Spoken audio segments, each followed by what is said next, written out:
So we are going to lecture on, or I'm going to lecture on, lag compensation.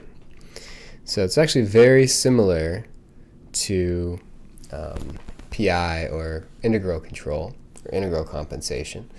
But this kind we can do with passive elements. As you can see, if you look up in the Nice textbook, you can find some ways to realize these compensators with just passive circuit elements. Gotta adjust my pop screen. So that's part of why one would want to do lag compensation instead of PI compensation. Really, as you're going to see, it's almost identical in a lot of ways, the way that we design it. A few differences, and we'll talk about those. So in this section, we learn controller design with the following aspects. First off, we can do it with passive control, which is nice. Also, of course, you could implement it in a digital circuit as well, like we're going to do for the project, but you could also do these with passive elements alone. So just passive circuit elements alone. It's pretty cool. We're going to use cascade compensation, also called forward path compensation. And we are going to do some steady state error compensation. We are not going to be able to zero out steady state error using this method, but we are going to be able to reduce it an arbitrary amount, okay, as we'll see. So if we want to stick to a passive compensator, we can't use a pure integrator. However, we can get a similar effect by placing a pole just to the left of the origin. So as you can imagine, we're going to have very similar effects on the dynamics of the system if we do that, to putting one at the origin. Of course, we'll also need to cancel its transient effects with a nearby zero, just as in PI control. We call this type of compensator a lag compensator. Okay. The steady state error improvement is not as good as for a PI controller, but the static error constant is improved by, well, as we'll see, the static error constant is improved by exactly a factor, so not approximately, by a factor of the ratio of the zero over the pole, and the overall reduction in steady state error is also very close to that ratio, although we are going to see that it's not exactly that ratio. So, long day. Okay, design procedure. So, step one, once again, guidelines, right? Okay, step one, design proportional controller to meet transient system specs by choosing the gain K for the dominant closed loop poles to be whatever it is we specify. We'll call the real part negative zeta omega n, and we'll call the imaginary part negative omega d, or plus or minus omega d. And that, remember, that's going to be on the root locus. We're not really going to move where the root locus goes. At least we're going to try not to move it. So, once we've got the gain adjusted, just like we did for the proportional controller, or just like we did for the PI controller, then instead of doing our integrator, we're going to put an open loop pole PC near the origin. So must be careful not to make it too close, as this may cause a slow response, and an open loop 0 at 10 times PC. When I say near the origin, I mean on the real axis left of the origin, so negative real pole. And we're going to put an open loop 0 at a factor of 10 further out as a place to start with our design. Then we tune the gain such that the closed loop poles are close to the desired location, as close as possible. Then we return to step 2 if needed. So we may need to adjust the locations of the lag pole and 0. So then step 4 is to simulate to see if we meet the specs. Tune the gain appropriately to meet the transient and steady state specs. If the response is too slow, return to step 2 and shift the compensator pole and 0 to the left.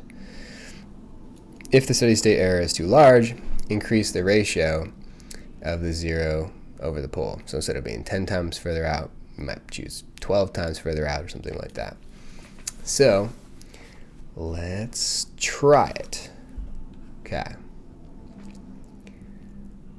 We're going to actually use the same problem because I want to show you the difference. So we're going to use the same problem from Nice 9.1, but we're going to, instead of using a PI control, we're going to use a lag controller. So we're going to, instead of driving the steady state to 0, we're going to reduce it by a factor of 10. That's going to be our goal. And then for the unity feedback, we've got this open loop transfer function, just like before. So excuse me, I don't know where this is coming from. Our first several steps are going to be exactly the same. We have to design a proportional controller, and we already did this for the PI control, so I just left all that in there. We sketch a root locus. We say, okay, we need a zeta to be 0.5, so there's going to be a long sum array, and in Matlab we can find this gain to be 73, and our dominant closed loop pole is to be at negative 1.54 plus or minus j 2.66. So let's switch over to Matlab and take a look at that. So this is our, no, I have to restart Matlab, unfortunately. For some reason Matlab has problems when I change screen size. I think it'll work if I restart it though.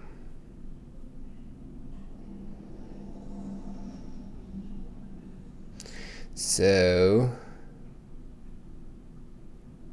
let's see.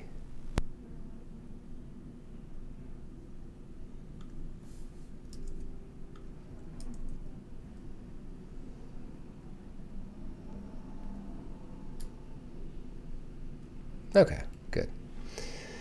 So once again, we had our root locus. We needed a little bit more resolution, so I plotted again with a range of k and a little bit more finely spaced, and I can pick out a damping of 0.5,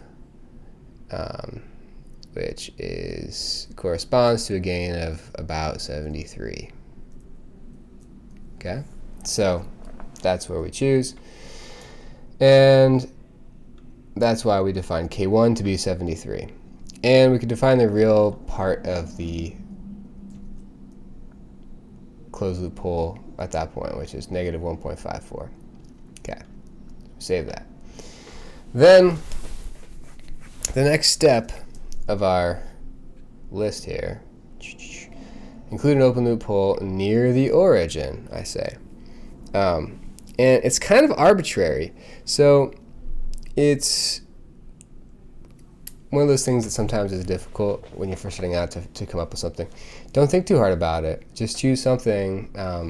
And we choose, by near, we mean as close as possible to the origin so that we get the best steady state action from it.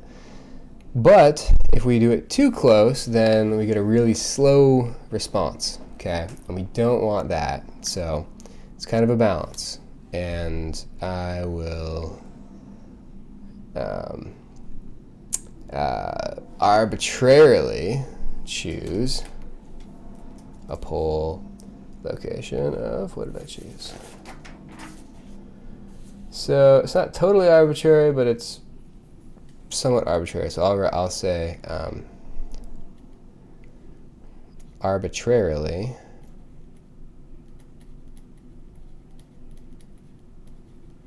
recognizing that if we move it too far to the left, you're going to affect the dynamics of the system. If you cross over this pole, obviously you will. And the more to the left you move it, you're going to start affecting transient behavior more and more. So that's something you got to watch out for. And you don't want it too far to the right, otherwise it gets too slow. So somewhere in the middle there, we have to pick something. So arbitrarily, I picked negative 0.05. So I'll say set to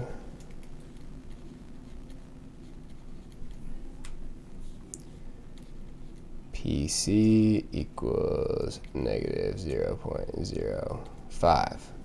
So that's that. Then choose the desired zero location based on the steady state error spec. So if we were in a hurry, we could just say, we want a factor of 10. We're going to move our zero factor of 10 out, so we'll put it at negative 0.5. That's not terrible to do, and sometimes just guessing and checking is actually faster than going through the calculation. However, there's Niles. I do recommend going through the calculation and understanding how this works. So, so let's say to choose the desired zero location based on steady-state error spec. So what we need, our steady-state error spec, is that the compensated error at infinity, so the compensated steady-state error, is 1/10 of the error for the original system. So for a step response. So we have a type 0 system. There should be a Y there. We have a type 0 system. And how do we know that? There are 0 integrators in this open loop transfer function. That's how we know it's a type 0 system.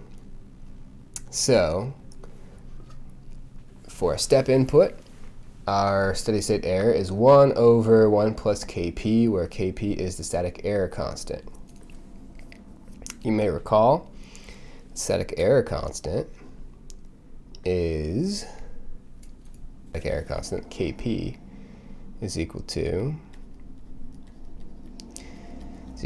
the limit as s goes to 0 of the open loop transfer function, which in this case we have to remember is one thing that a lot of times we forget to do is to put in the gain. So when we chose this gain of 73, we want to get this steady state error improvement from the gain compensated system. So 73 was the gain compensated gain, so we need to make sure we put that in there, divided by s plus 1, s plus 3, and s plus something larger, 10. So that's our open loop transfer function. So we take the limit as s goes to 0 of that, and we get out 2.43. The denominator is 0, so 1, so 3, and 10, so 30. So 73 divided by 30 is 2.43 approximately. So we want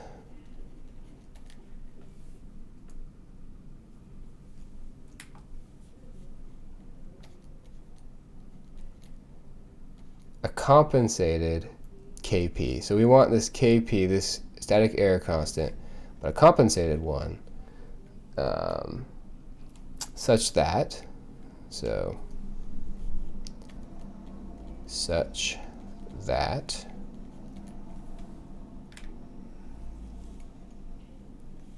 1/10, so that's our improvement we would like in the steady state error, is equal to the steady state error of the compensated system, which is 1 plus 1 plus kpc, divided by the steady state error of the uncompensated system, which is 1 over 1 plus kp, which we just found to be 2.43.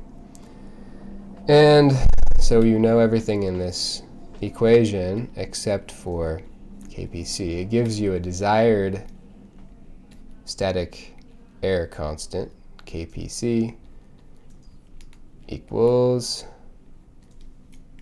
that looks like minus, equals 33.3. Okay. So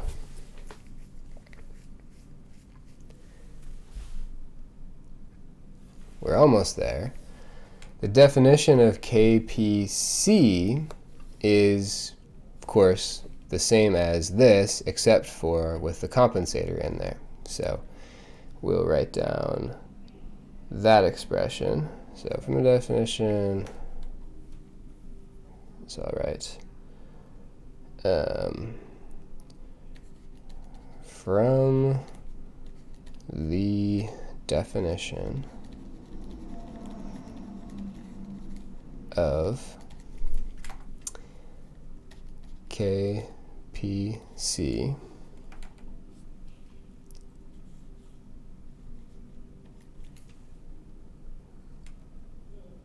we can compute it is equal to the limit as s goes to 0 of this, but we're going to be multiplying it by our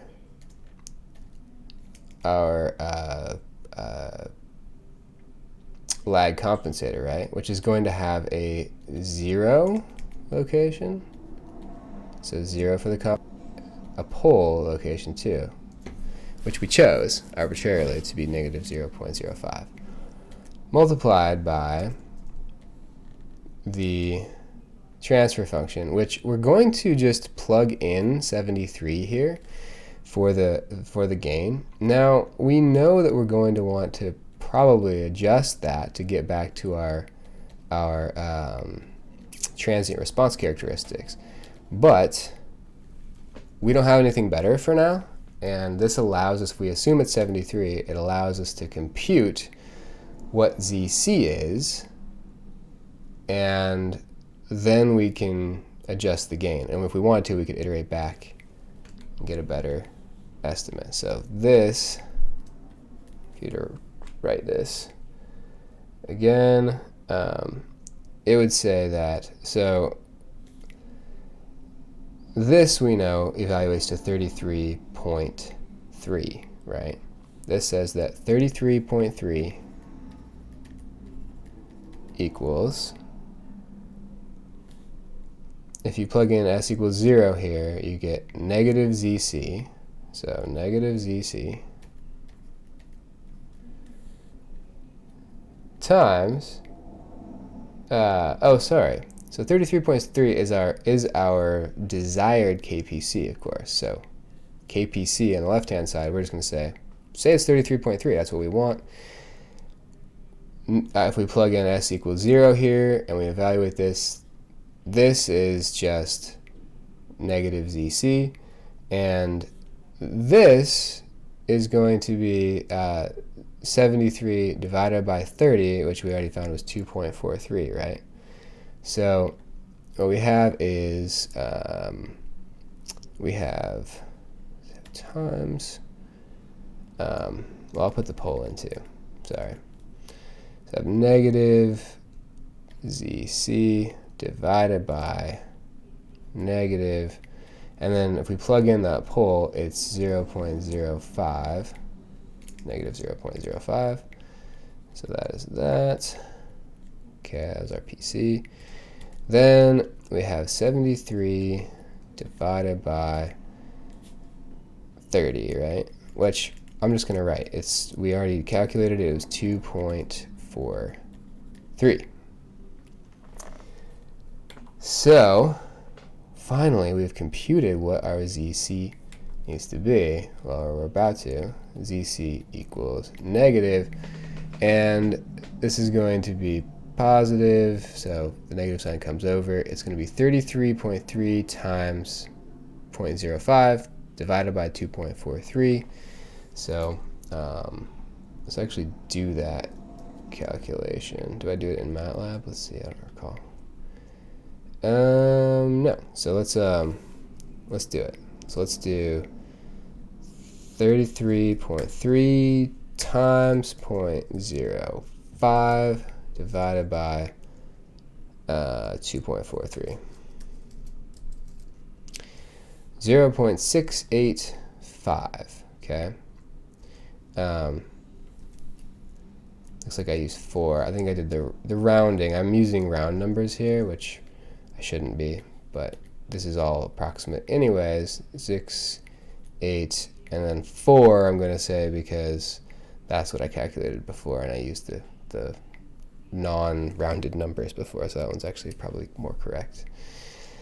So that's what our ZC should be, and we define them both in Matlab. So negative 0.05, it's kind of arbitrary, then that means our ZC should be that. Of course, all of this does assume that our gain is going to be 73. So if we end up adjusting our gain to get the transients right, we are probably going to end up, we're probably going to end up without quite matching specifically our factor of 10 improvement in steady state error. So let's see. So what we have here then is our compensator, S minus ZC, S minus PC. So we've calculated ZC, we've calculated PC. Our gain, we're just going to assume is 73 still, just as a place to start.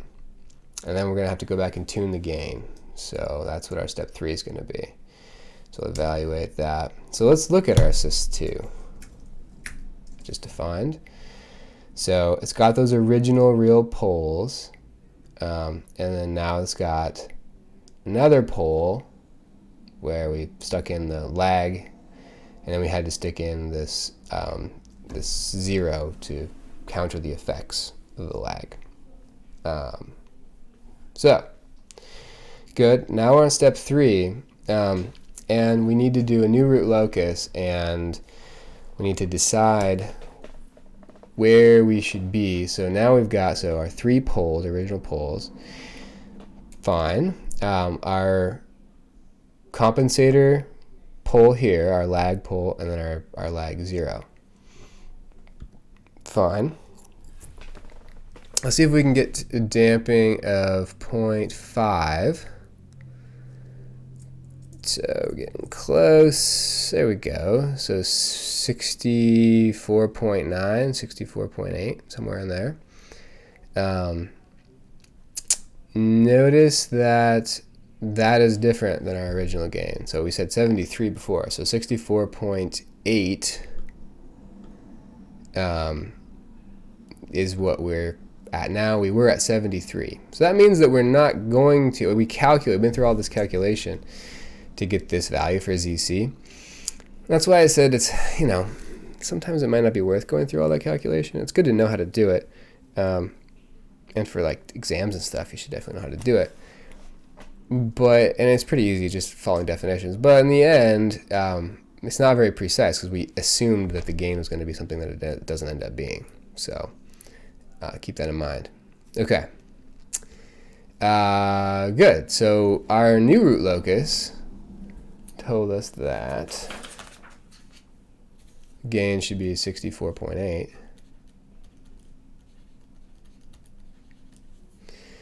And we'll try it. So that's as good as we can do based on the pole zero plot, based on the root locus aspect. So let's do the simulation of the proportional design versus the lag design. So this is identical to the PI comparison that we did. So step responses, I used the feedback function to give me the closed loop transfer functions. I used K1 and K2. I would recommend, when you do some of these problems, you should write your own code for them, and don't just, I make my code available to you, but write your own code for them. And I would say once you try to write it without looking at this code once, and you get stuck, you should look at this code, because there are a lot of idioms in there that are helpful, and they're not unique. They're just my idioms, but you could use others, but I do think it's pretty helpful to use them, so you might learn something there.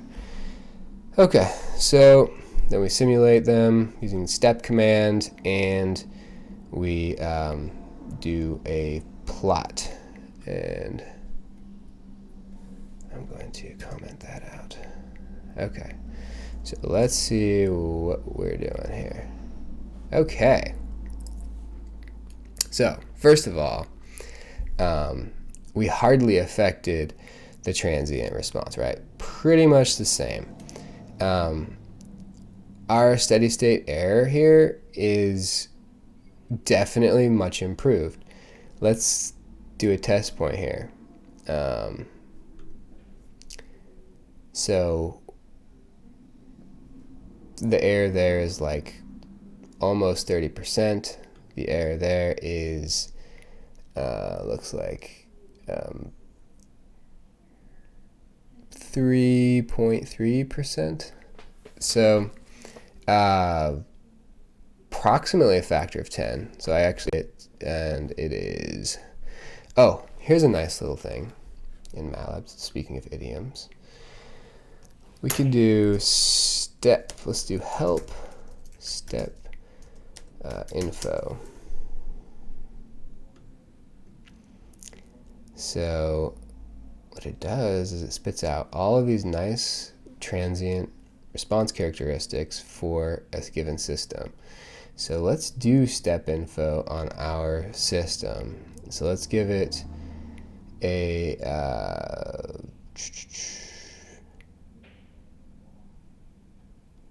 yeah, so we have to give it the final value. So this is going to be step info, and we'll use system1 closed loop. So this is our proportional controller, and we'll do our tvec, and its final value is 1. Let's see, what did I do wrong?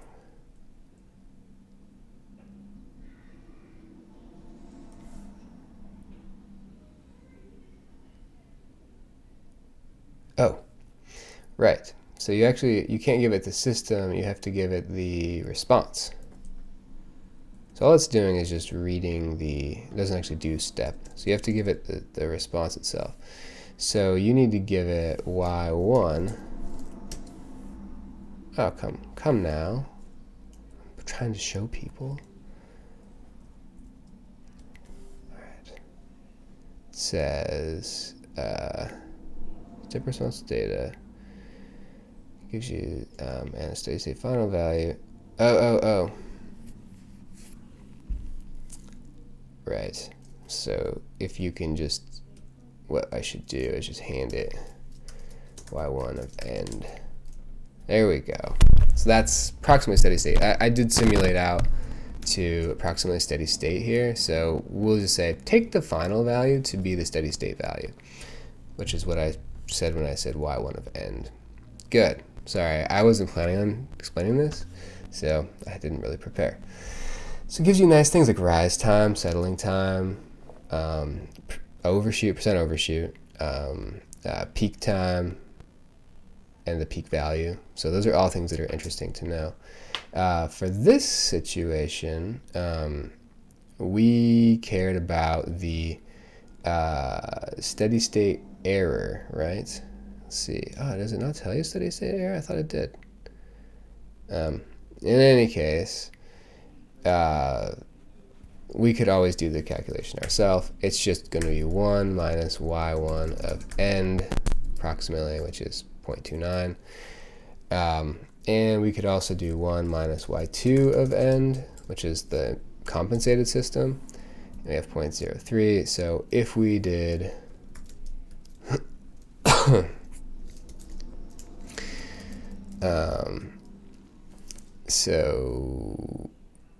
so we'll do that one divided by this one. So we'll see what the factor of improvement is.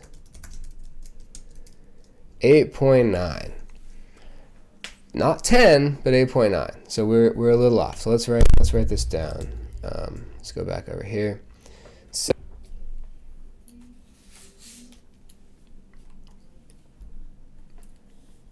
we didn't quite meet the steady state spec.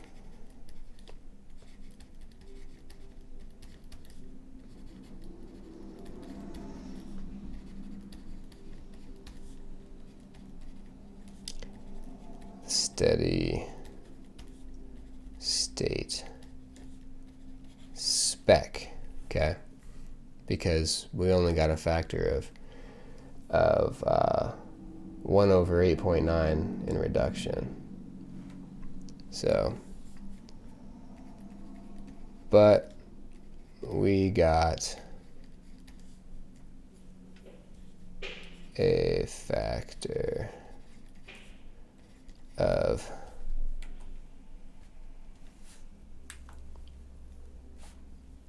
8.9 reduction.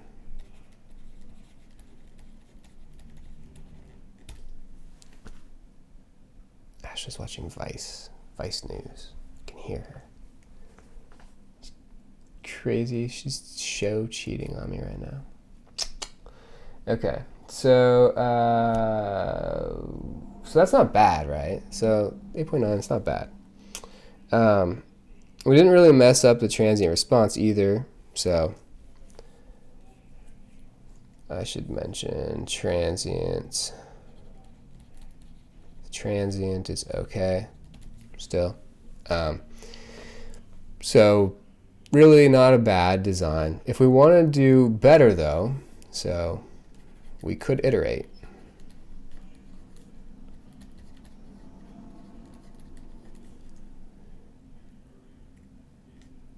To improve it. When I say improve, I'm saying that our steady state error might get better. We might have to give some on our transient. We'll have to see. So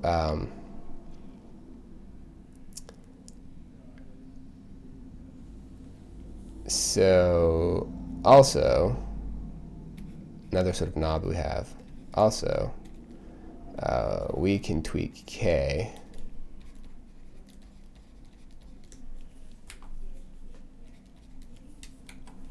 directly without going back and moving the lag, the compensator pulling 0.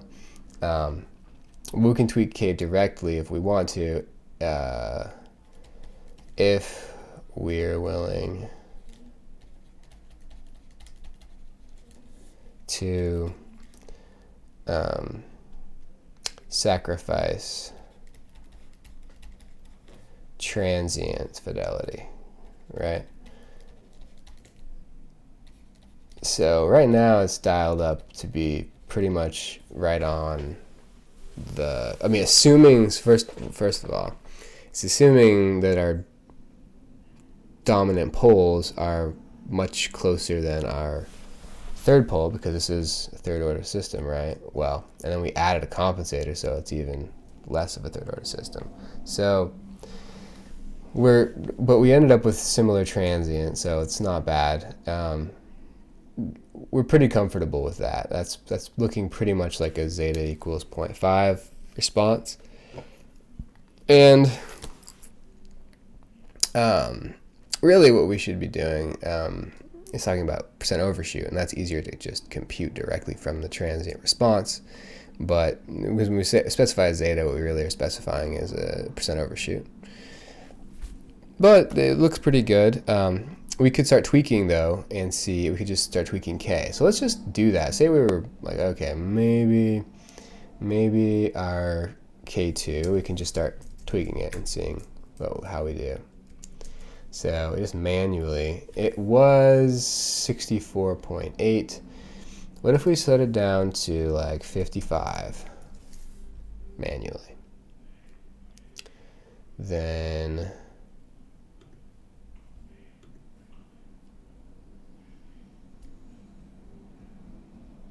okay, so we get less overshoot, right? Our steady state response, let's see what our factor of improvement is, went down. So that's actually not the direction we want to go. Let's increase it. Let's go to like 75. Okay. Let's try that. Looks like it got better. Notice our overshoot also went up. So that might not be what we want. We got to our factor of 10 just by tweaking that. But we did sacrifice our transient, and now our percent overshoot. If we did step info, we could see what the percent overshoot is.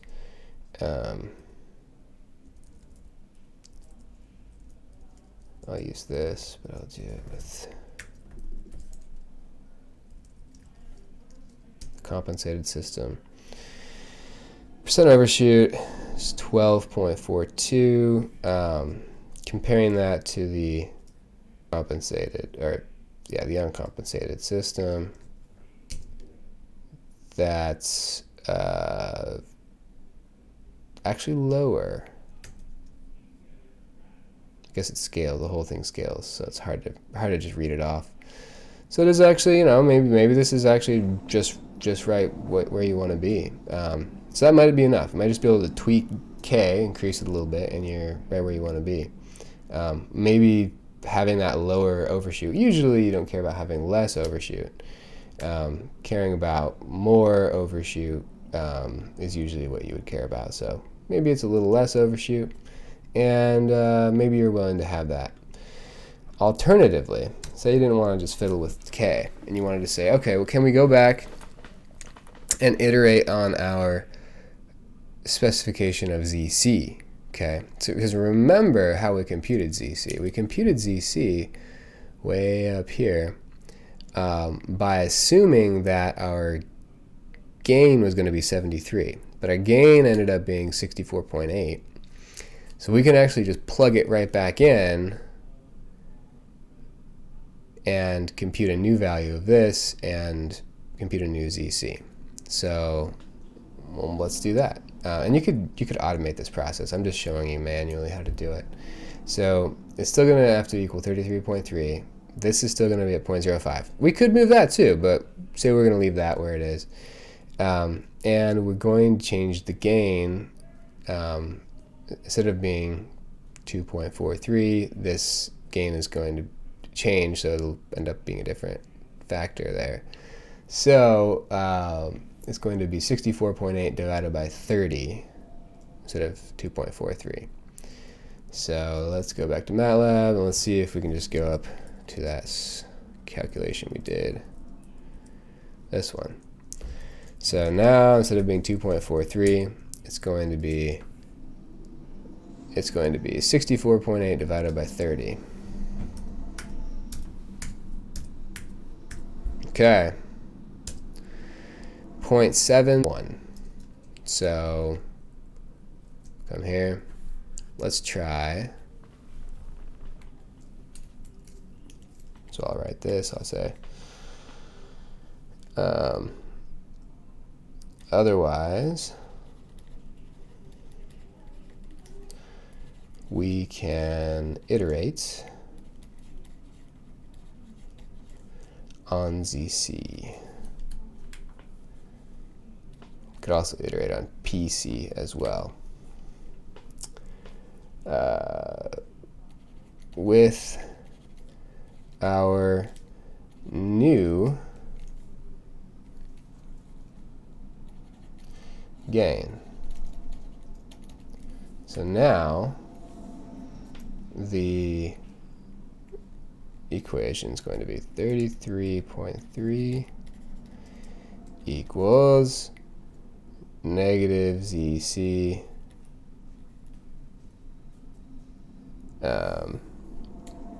divided by I guess it ends up being positive 0.05 times 64.8 divided by